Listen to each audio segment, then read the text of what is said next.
Comme chaque mercredi depuis la rentrée, Augustin Trapenard présente un nouveau numéro de la Grande Librairie.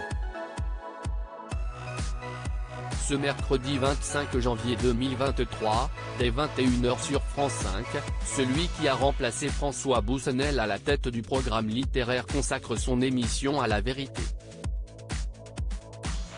Et si pour une fois on la regardait en face ? Et si on s'intéressait à notre histoire, celle qu'on ne veut pas toujours voir ? Entouré de 4 écrivains, il propose une véritable réflexion autour de ces questionnements. Tous, à travers leurs ouvrages, expliquent à quel point est nécessaire. Dans un premier temps, Augustin Trapenard reçoit Dany Laferrière, pour son livre Petit traité du racisme en Amérique chez Grasset.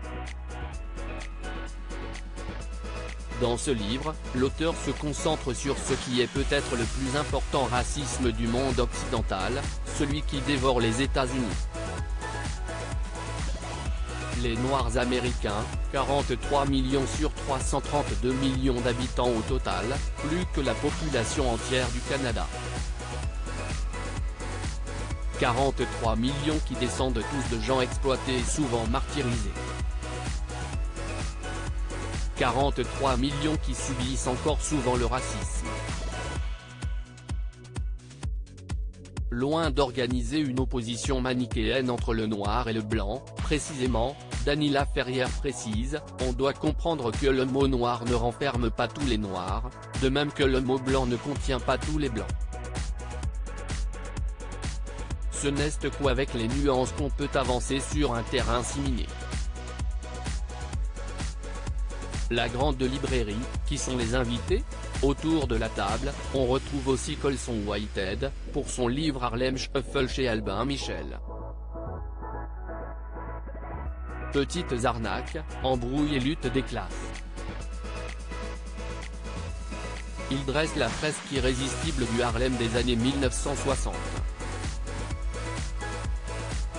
Avec son livre, qui revendique l'héritage de Chester Himes et Donald Westlake, Colson Whitehead, l'auteur se réinvente une fois encore en détournant les codes du roman noir. À ses côtés, Christophe Boltanski, pour son livre King Kassai chez Stock. King Kassai est le nom d'un éléphant empaillé qui fut longtemps le symbole du Musée royal de l'Afrique centrale, situé près de Bruxelles. CIST devant le roi du Kassai et près d'un Léopold II à la gloire déboulonnée, dans cette ancienne vitrine du projet colonial belge aujourd'hui rebaptisé Africa Museum, que Christophe Boltanski passe la nuit. En partant sur les traces du chasseur qui participa à la vaste expédition zoologique du musée et abattit l'éléphant en 1956, l'auteur s'aventure au cœur des plus violentes ténèbres, celles de notre mémoire. Enfin, l'animateur accueille Gaël Nohan, pour son livre Le Bureau d'éclaircissement des destins chez Grasset. Au cœur de l'Allemagne, l'International Tracing Service est le plus grand centre de documentation sur les persécutions nazies. La jeune Irène y trouve un emploi en 1990 et se découvre une vocation pour le travail d'investigation. Méticuleuse, obsessionnelle, elle se laisse happer par ses dossiers, au regret de son fils qu'elle élève seule depuis son divorce d'avec son mari allemand. Le Bureau d'éclaircissement des destins, CIST, le fil qui unit des trajectoires individuelles à la mémoire collective de l'Europe.